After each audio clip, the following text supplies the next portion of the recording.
জয় গোস্বামী রচিত নুন কবিতাটি সম্পর্কে আলোচনা করব এবং বিশ্লেষণের মধ্য দিয়ে কবিতাটির যে আবেদন প্রকাশ পেয়েছে তা বুঝে নেওয়ার চেষ্টা করব। তবে সরাসরি কবিতাতে যাবার পূর্বে কবি সম্পর্কে কয়েকটি কথা একটু জেনে নিই আমরা। জীবনানন্দ দাশের পরবর্তী সময়ের একজন অন্যতম কবি হলেন কবি জয় গোস্বামী। আধুনিক বাংলা কবিতা নিয়ে আলোচনা করতে গেলে, বর্তমান সময়ের সাহিত্য নিয়ে আলোচনা করতে গেলে যে কবির নাম প্রথমেই চলে আসে তিনি আর কেউ নন, কবি জয় গোস্বামী।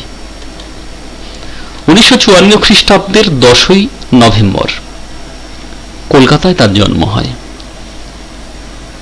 তবে 5 বছর বয়সেই তিনি রানাঘাটে চলে আসেন এবং সেখানেই তিনি তার প্রাথমিক শিক্ষা জীবন সম্পন্ন করেছিলেন। মা ছিলেন শিক্ষিকা। মাত্র 8 বছর বয়সে কবি তার পিতাকে হারিয়েছিলেন। খুব অল্প বয়স থেকেই কবিতায় তার হাতে খড়ি। এক কথায় কৈশোর বয়সেই, যখন তার বয়স 13 তখন থেকেই। উল্লেখ্য, বাড়ির একটা পুরনো সিলিং ফ্যান তা নিয়েই তিনি কবিতা লিখেছিলেন। 19 বছর বয়সে তার প্রথম কবিতা ছাপা হয়েছিল লিটল ম্যাগাজিনে। তার পরবর্তী সময় থেকে শুধু লিখে যাওয়া আর লিখে যাওয়া। বর্তমান সময়ের একজন অন্যতম কবি হলেন কবি জয় গোস্বামী। ভুতুম ভগবান, প্রত্নজীব, উন্মাদের পাঠক্রম, পাগলি, তোমার সঙ্গে তার অন্যতম কাব্যগ্রন্থ সমগ্র। আমাদের এই নুন কবিতাটি ভুতুম ভগবান কাব্যগ্রন্থ থেকে নেওয়া হয়েছে। ব্যক্তিগত জীবনের অভিজ্ঞতা তার সাহিত্যে জীবন্ত হয়ে উঠেছে বারে বারে। তার সাহিত্যের সমস্ত দিকগুলো নিয়ে যদি একটু ভাবার চেষ্টা করি তাহলে তার মধ্যে এই কথাটি বারবার আসে, ব্যক্তিগত জীবনের অভিজ্ঞতা তার সাহিত্যে জীবন্ত হয়ে উঠেছে এবং ব্যক্তিগত সাহিত্যের অভিজ্ঞতার সঙ্গে সঙ্গে সমাজের অন্ধকার দিকগুলি তার সাহিত্যের তীব্র রূপ ধারণ করেছে। উল্লেখ্য, ব্যক্তি মনের সংঘাত এবং শূন্যতার হাহাকার যখন একটি মানুষকে গ্রাস করে তখন সেই মানুষটির মনের ভাব ব্যক্ত হয় তার ভাবনায়। কবি জয় গোস্বামীর সেই ব্যক্তি মনের সংঘাত আর শূন্যতার হাহাকার প্রকাশ পেয়েছে তার এই কবিতার মধ্য দিয়ে। আসলে তার কবিতা হলো প্রেম ও নিঃসঙ্গতা কাব্যের রোম্যান্টিকতার এক প্রকাশ রূপ। আমরা এবার কবিতায় চলে আসি। নুন কবিতা। কবিতাটি পড়তে গেলে ভীষণভাবে কবি নজরুল ইসলামের কুলি মজুর কবিতা এবং কবি সুকান্তের শিরি কবিতাটির কথা মনে পড়ে। কেন মনে পড়ে? আসলে ওই কবিতা দুটিতে কবি নজরুল ইসলাম একদিকে, অন্যদিকে কবি সুকান্ত সমাজ ব্যবস্থার পিছনের সারিতে পড়ে থাকা দরিদ্র, অর্থহীন, সম্মানহীন মানুষদের একজন হয়ে কথা বলেছেন বারে বারে, প্রতিবাদ করেছেন সমাজ ব্যবস্থার বিরুদ্ধে, সমাজ ব্যবস্থায় সহাবস্থান আনার প্রচেষ্টা করেছেন, সাম্যতা আনার প্রচেষ্টা করেছেন তিনি তারা। কিন্তু আজও তা সম্ভব হয়নি। কবি জয় গোস্বামীর নুন কবিতার মধ্যে সমাজ ব্যবস্থার পিছনের সারিতে দাঁড়িয়ে থাকা সেই মানুষগুলো যারা অর্থহীন, অন্নহীন, স্বাস্থ্যহীন, শিক্ষাহীন, তাদের একজন হয়ে কথা বলতে চেয়েছেন। নুন। নুন কি? লবণ শব্দটির চলিত রূপ আমরা সবাই জানি, তার সঙ্গে আমাদের পরিচিতি আছে। মূল্যও খুব দুর্মূল্যযুক্ত একটি দ্রব্য তা নয়, খুব অল্প পয়সাতেই তার প্রাপ্তি সম্ভব ঘটে আমাদের। কিন্তু সমাজ ব্যবস্থার পিছনের সারিতে দাঁড়িয়ে থাকা অসম্ভব দরিদ্র শ্রেণীর সেই মানুষেরা, এক কথায় যারা দিন আনে দিন খায়, তাদের কাছে নুন কখনো কখনো দুর্মূল্য হয়ে দাঁড়ায়। যখন উপার্জনহীন অবস্থায় দিন কাটে? আনন্দ কোথায়? জীবনের আনন্দ তখন হারিয়ে যায় কোথাও। কবি সেই মানুষদের একজন হয়ে এই নুন কবিতায় সমাজের ঊর্ধ্বতন শ্রেণীর মানুষদের কাছে, সমাজের সেই সমস্ত মানুষ যারা সমাজের দায়িত্বভার হাতে তুলে নিয়েছে, তাদের কাছে আবেদন রেখেছেন। এসো এবার আমরা কবিতায় আসি। আমরা তো অল্পে খুশি, কি হবে দুঃখ করে? কবি বলছেন আমরা তো অল্প খুশি, কি হবে দুঃখ করে? প্রাপ্তিহীনতার আগুন যদি জ্বলতে থাকে মনের মধ্যে, তাহলে ছটফট করতে থাকা ছাড়া আর কোনো পথ থাকে না। তার থেকে বরঞ্চ আমাদের উচিত কি? প্রাপ্তিহীনতার কারণে দুঃখ না করে বরঞ্চ তাকে খুব সহজেই মেনে নেওয়া। যদি তাই করি তাহলে দুঃখ হয় না। তাই আমরা অল্পে খুশি থেকে দুঃখ না করে সেই দুঃখকেই সঙ্গী করে নেওয়ার চেষ্টা করি না। তাতে অন্তত সাধে বেঁচে থাকা যায়, আনন্দ প্রাপ্তির চেষ্টা করা যায়। আমাদের দিন চলে যায় সাধারণ ভাত কাপড়ে। বাস্তবিকই সত্য কথা। সমাজের ওই শ্রেণীর মানুষ, দরিদ্র, অন্নহীন, বস্ত্রহীন, স্বাস্থ্যহীন, শিক্ষাহীন ওই মানুষের জীবন কেমন ভাবে চলে? অতি সাধারণ ভাত কাপড়ে চলে।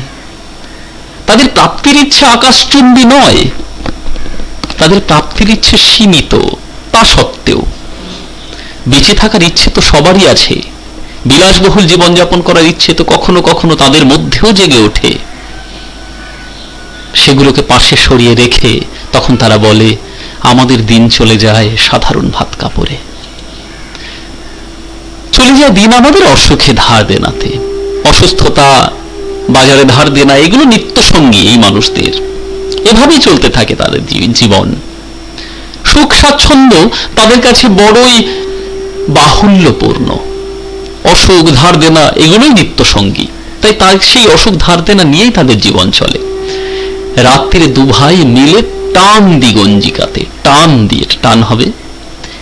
তাহলে রাত্রিরে তখন কি হয়? দু ভাই মিলে গঞ্জিকা সেবন করতে বাধ্য হয়। কেন? গঞ্জিকা আঞ্চলিক ভাষায় তাকে বলা হয় গাঁজা। তাই গাঁজা খেয়ে তখন তারা রাত যাপন করার চেষ্টা করে। কেন? সারাদিনের ক্লান্তি, অসুখ, ধার দেনা, দুশ্চিন্তা, সন্তানদের দুঃখ সবকিছু ভুলতে তখন তারা বাধ্য হয়ে গঞ্জিকা সেবন করেন। দুঃখের সমুদ্র থেকে নিজেকে নিবৃত্তি প্রদানের উদ্দেশ্যে বাধ্য হয়ে তখন তারা গঞ্জিকা সেবন করেন। সভ্য সমাজের মানুষেরা তখন তাদের দিকে আঙুল তুলে বলে ওরা গঞ্জিকা সেবন করে, ওরা নেশাখোর। এই অভিযোগ কতখানি কাঙ্ক্ষিত, কতখানি ঔচিত্যবোধে অন্বিত, সন্দেহ হয় মনে। সত্যি তো, তারা কি শখ করে গঞ্জিকা সেবন করে নাকি? না, তাদের গঞ্জিকা সেবনের পিছনে দাঁড়িয়ে আছে এক অদ্ভুত অভাব, নিত্যদিনের কষ্ট, অসুখ, ধার দেনা, সন্তানদের দুঃখ, সব থেকে নিবৃত্তির জন্য তারা বাধ্য হয়ে গঞ্জিকা সেবন করে। সব দিন হয় না বাজার, তাদের বাজার হয় না সব দিন, কারণ উপার্জন নেই। তাই বাধ্য হয়ে তারা সব দিন বাজার করতে পারে না। তবে যেদিন বাজার হয় সেদিন মাত্রা ছাড়া হয়, কারণ তাদের মনের মধ্যেও প্রাপ্তির ইচ্ছে, অন্ন গ্রহণের ইচ্ছে জেগে থাকে। তো তাই যেদিন অর্থ আসে হাতে সেদিন মাত্রা ছাড়া বাজার করে ফেলে। আসলে বোঝে না, তারা বোঝা সম্ভব নয় ওখানে দাঁড়িয়ে। তাই বাধ্য হয়ে তারা বেশি বাজার করে, একটু আনন্দ খুঁজে নিতে চায়। বাড়িতে ফেরার পথে সেদিন তারা গোলাপ চারা আনে। গোলাপ চারা কেন আনে? তাদের মনের মধ্যে সৌন্দর্যের ধারা প্রবাহিত হতে থাকে। কিন্তু গোলাপ চারা কিনে আনার পরে সমস্যা শুরু হয়। কিন্তু পুঁতবো কোথায়? ফুল কি হবেই তাতে? প্রশ্ন জেগে ওঠে। পুঁতবো কোথায়? তাদের পোতার জায়গা নেই, বাড়ি তো ছোট্ট একটা অংশে। ফুল কি হবেই তাতে? একটা গোলাপ চারা নিয়ে এলে তাকে রক্ষণাবেক্ষণের প্রয়োজন আছে, আদর যত্নের প্রয়োজন আছে, তাদের সময় কোথায়? কিন্তু তবু তারা কিনেছিল। কেন কিনেছিল? বাহুল্যবোধে না, তাদের মনের মধ্যেও জেগে আছে সৌন্দর্যবোধের ভাবনা। সেই সৌন্দর্যবোধের ভাবনা দ্বারাই তারা গোলাপ চারা কিনে নিয়ে এসেছিল বাড়িতে। কিন্তু পোতার জায়গা বড় অভাব। তাই পোঁতার জায়গা না পাওয়ার ফলে ফুলও হয় না, গোলাপ চারার সৌন্দর্য বোধ তখন একটু একটু করে শুকিয়ে যেতে থাকে। শুকোতে শুকোতে অবশেষে ডাস্টবিনের উপরে পড়ে থাকে। প্রত্যেকটা মানুষের মধ্যে সৌন্দর্যবোধ আছে, আনন্দে আবদারে বেঁচে থাকার স্বপ্ন আছে। দরিদ্র এই মানুষদের মধ্যেও তা আছে, কিন্তু তা কি বাস্তবায়িত হয়? কখনো হয় না। কবি এখানে সে কথাই বলেছেন, সে অনেক পরের কথা, টান দিগঞ্জিকাতে। তাই গোলাপ চারা এনে রেখে দেয়, তারপর কি করে? ওই আনন্দকে অনুভব করবার জন্য এবং আগত পরের দিনের দুঃখকে ভুলিয়ে দেওয়ার জন্য ভুলিয়ে থাকার জন্য গঞ্জিকা সেবন করে। কারণ পরের দিন কি হবে বাজার জানে না তারা, কি কাজে নিযুক্ত হবে তারা জানে না, অর্থ উপার্জন হবে কি না জানে না, কোনো কর্মসংস্থান হবে কি না তাও জানে না, সন্তানদের লেখাপড়ার ভার কার হাতে অর্পণ করবে, পারবে কি না তাও জানে না, আগামী দিনে তাদের সন্তানেরা কোনো কর্মজীবিকার মধ্যে আসতে পারবে কিনা তাও তারা জানে না। তাই আগামী দিনের দুঃখকে ভোলার জন্য সেই সময়ের আনন্দের মধ্যেও তারা গঞ্জিকা সেবন করে। এই জায়গা থেকে আমরা কিন্তু বুঝলাম এই মানুষগুলোর জীবনের অন্তহীন দুঃখের ভাবনা। তারপর কি হয়? তারপর এভাবেই চলতে থাকে তাদের জীবন। কিন্তু এভাবে চলতে চলতে তারা বলে আমরা তো এতেই খুশি, বলো আর অধিক কে চায়। তখন তারা স্বাভাবিকভাবেই তাদের এই দুঃখকে বরণ করে নেয়। তারা দুঃখকে জড়িয়ে ধরে যেন বলতে চায় আমরা এতেই খুশি, এর থেকে বেশি কিছু প্রাপ্তির ইচ্ছে তাদের থাকে না তখন না। হেসে খেলে কষ্ট করে আমাদের দিন চলে যায়, কারণ সেইভাবেই দিন চালাতে তারা অভ্যস্ত হয়ে পড়ে। হেসে খেলে কষ্ট করে দুঃখ করে তাদের দিন চলতে থাকে এইভাবেই। মাঝে মাঝে চলেও না দিন, বাড়ি ফিরে দুপুর রাতে। মাঝে মাঝে দিন চলে না। কেন চলে না? উপার্জন হয় না, উপার্জনহীনতা তাদের কুড়ে কুড়ে খায়। তখন অনেক রাত করে তারা বাড়ি ফেরে। এদিকে বাড়িতে সন্তান স্ত্রী তারা অন্নহীন অবস্থায় সময় গোনে। খেতে বসে রাগ চড়ে যায়, নুন নেই ঠান্ডা পাতে, ঠান্ডা ভাতে একটু লবণের সংস্থান সে করতে পারেনি। তখন নিজের ভাগ্যের উপরে সে দোষারোপ করে, আর সেই ভাগ্যের উপরে দোষারোপ করতে গিয়ে বাড়িতে একটা অদ্ভুত কোলাহলের সৃষ্টি হয়, সংঘাতের সৃষ্টি হয়। সন্তানের সঙ্গে পিতার, স্ত্রীর সঙ্গে স্বামীর এক সুন্দর সম্পর্কের বাতাবরণ মুহূর্তের মধ্যে অগ্নিগর্ভ হয়ে ওঠে। রাগ চড়ে মাথায় আমার, আমি তার মাথায় চড়ি। আসলে উপার্জনহীনতা তাদের সেই সুন্দর প্রশান্তপূর্ণ জীবনে থাবা বসায়। তখন কোলাহল সৃষ্টি হয়, সংঘাত সৃষ্টি হয়, সৌন্দর্যের সম্পর্ক মুহূর্তের মধ্যেই বদলে যায়। বাপ বেটা দু ভাই মিলে সারা পাড়া মাথায় করি। তখন কি হয়? পিতা এবং সন্তানের সুমধুর সম্পর্কের মধ্যে এই অভাব অনটন এসে মুহূর্তের মধ্যেই থাবা বসিয়ে তা মুহূর্তে বদলে দেয় সংঘাতের সম্পর্কে। সারা পাড়া চিৎকারে জেগে ওঠে, তাদের চিৎকারে সারা পাড়া জেগে ওঠে।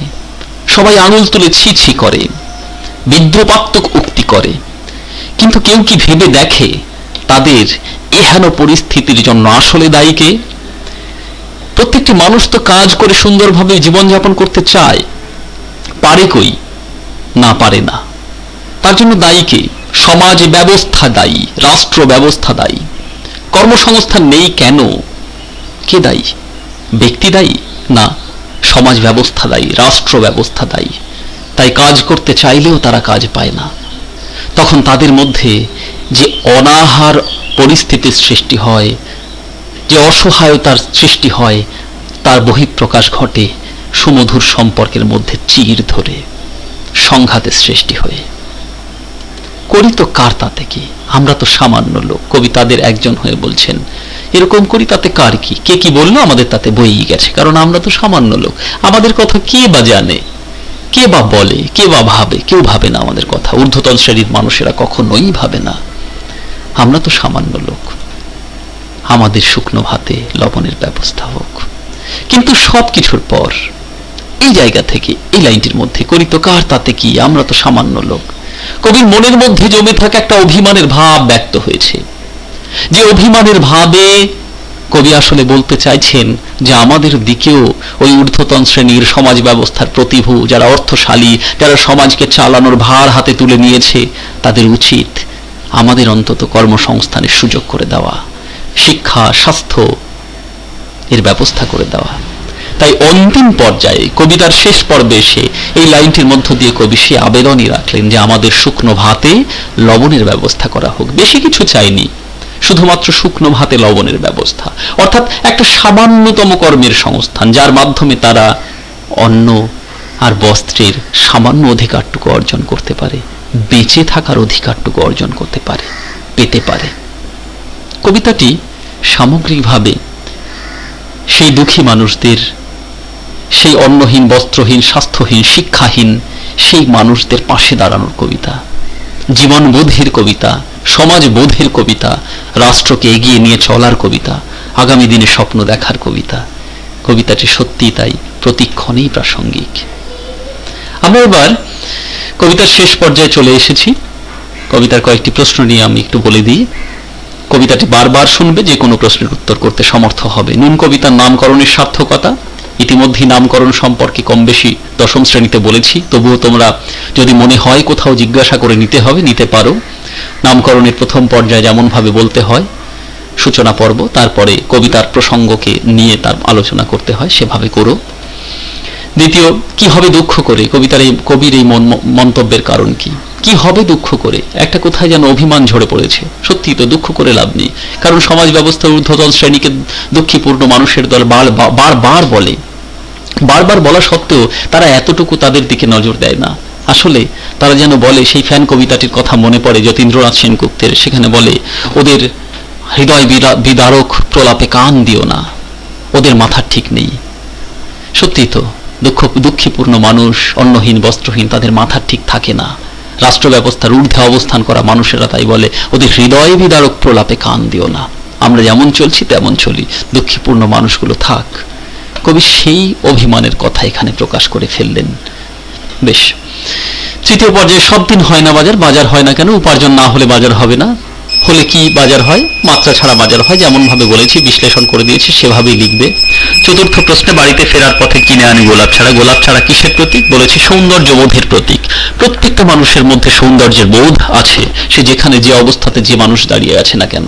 অংশটির তাৎপর্য এভাবেই বিশ্লেষণ করবে, এবং সেই সৌন্দর্যবোধ কখনো মুহূর্তের মধ্যে ক্ষণিকের জন্য হয়তো চাপা পড়ে, কিন্তু তা জেগে থাকে মনের অন্তঃস্থলে কোনো কোণে, সে কথাই এখানে লিখবে। পঞ্চম প্রশ্নে আমরা দেখছি, রাত্রে দু ভাই মিলে টান দি গঞ্জিকাতে, শেষে বলে দিলাম, বিস্তৃতভাবে বিশ্লেষণ করে দিয়েছি, সে কথা এখানে লিখো। আর ষষ্ঠ কোশ্চেনে আমরা দেখছি, প্রশ্নে আমরা দেখছি, আমরা তো অল্পে খুশি। কোন প্রসঙ্গে কথা বলা হয়েছে, উক্তির তাৎপর্য, অল্পে খুশি বলা হয়েছে কেন, তাদের প্রাপ্তির ইচ্ছে তো খুব বেশি নেই, তারা অল্প পেয়েই জীবনে বেঁচে থাকতে চায়। সেই বেঁচে থাকার কথা, সেই জীবনবোধের কথা, সেই সন্তুষ্টির কথা এখানে বলতে হবে। ঠিক আছে, সকলকে ধন্যবাদ। তোমরা বারবার দেখো, নিশ্চয়ই লিখতে পারবে, তা না হলে কমেন্ট বক্সে জানিও কিভাবে লিখতে হয়, দরকার হলে আবার কোনো এক ক্লাসে বলে দেব।